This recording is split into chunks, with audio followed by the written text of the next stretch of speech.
In AD&D, gnomes and dwarves are made for mega dungeons. I want to talk about it today on Greyhawk Grognard.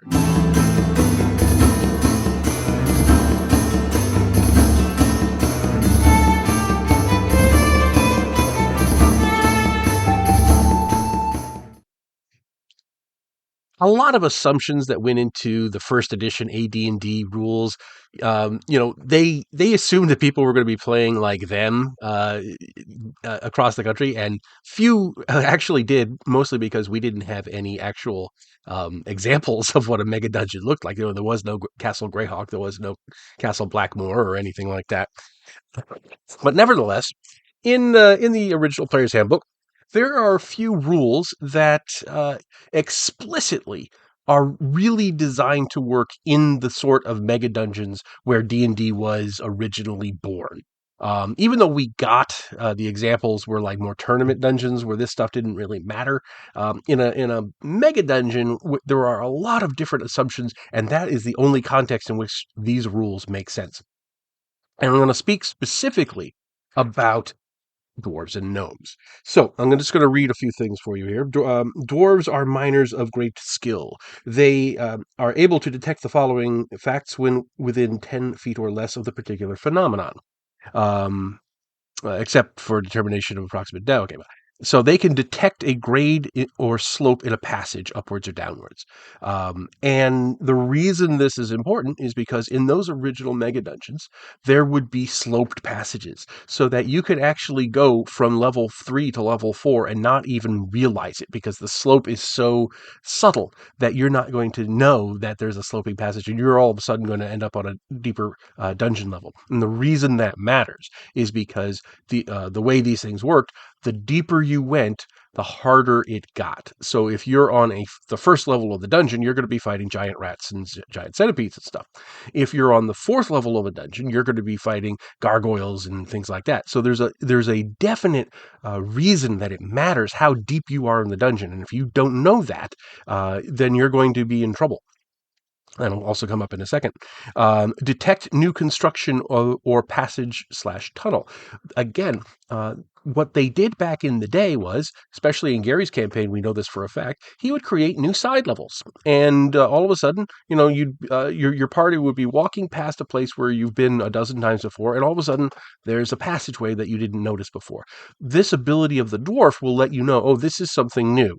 Maybe we should check it out, because a new dungeon level meant that there was a new location full of treasure and monsters that the other players in the campaign hadn't gotten to yet, or might not have gotten to yet. And that is very important because, in a way, it's not a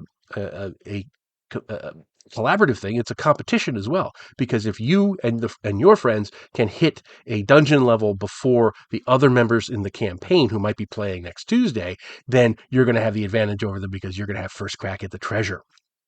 Detect sliding or shifting walls or rooms. This is pretty obvious, and this is something that could apply in just about any dungeon. You could have a wall that just shifts. You're walking down a passageway, and all of a sudden, behind you, unheard, the passageway closes off, and you're forced to make a turn where you thought there was a straight passage before. So it's very, very possible to do that. Detect traps involving pits, falling blocks, and other stonework. This is also really important, and this is something that you can find in just about any dungeon. It doesn't have to be a mega dungeon. This could be very useful, for example, in the very beginning of the Tomb of Horrors, where if you poke the ceiling with a 10-foot pole, rocks fall and everyone dies. And this goes back to the first one. Determine approximate depth underground. And this is going to be important not just because of sloping passages, but they also had elevator rooms and they had teleporters.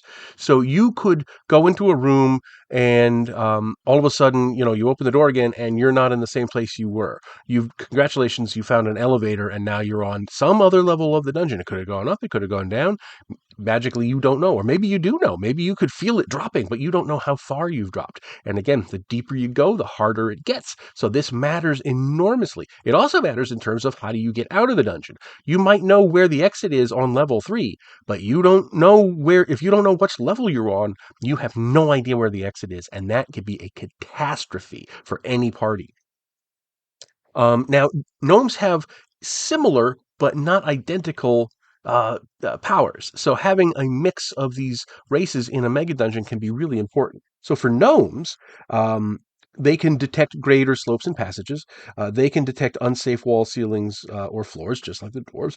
They can determine approximate depth underground. They can also determine direction of travel underground, and that is something that the dwarf can't do that the gnome can't. Just like the gnome doesn't detect new construction or traps involving pits and stuff, but they can determine what the direction you're going. And again, that helps a lot when you have these teleporters, or when you just get yourself all turned around. I mean, if you don't have a good mapper in your party, then you could get yourself all twisted around, and you have no idea where you're going. But a gnome can tell just by looking at the stonework around them, or feeling the magnetic lines, like a pigeon, like a homing pigeon can detect magnetic lines and use them to navigate.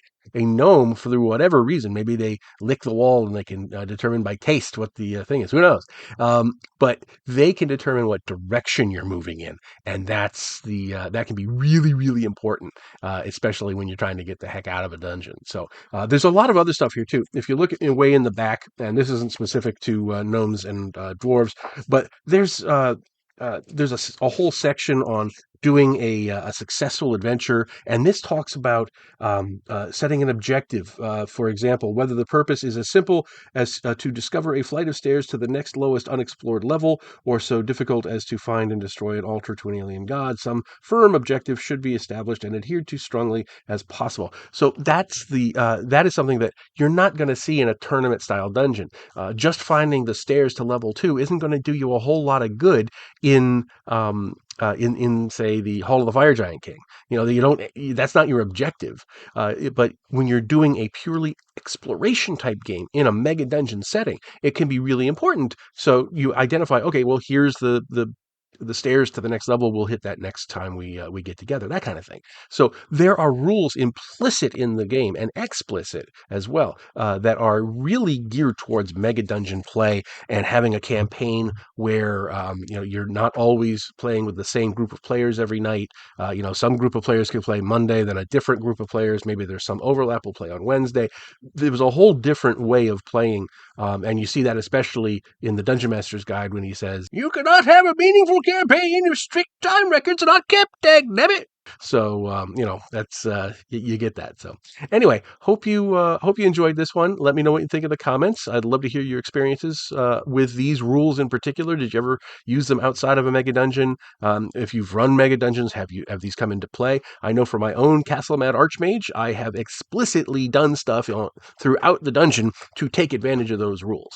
So you're going to want to have gnomes and dwarves with you if you're doing Castle Mad Archmage. So anyway, hope you're all having a wonderful, wonderful day. Love to hear from you in the comments, and I will talk to you all later. Thanks for watching today's video. Please remember to hit the like button and subscribe to the channel. Below you'll find links to my Patreon, which helps make these videos possible. You'll also find the web store where you can buy my books, and my blog where you'll find all sorts of free downloads and other articles. Thanks, and have a great day.